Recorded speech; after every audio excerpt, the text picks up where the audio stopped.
Friends, welcome to Sangeeta Yashwanti's किचन।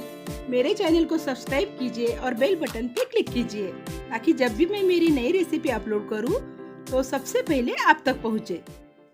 Hi friends, welcome to Sangeeta Yashwanti's kitchen. आज हम बनाएंगे पोटैटो स्माइली।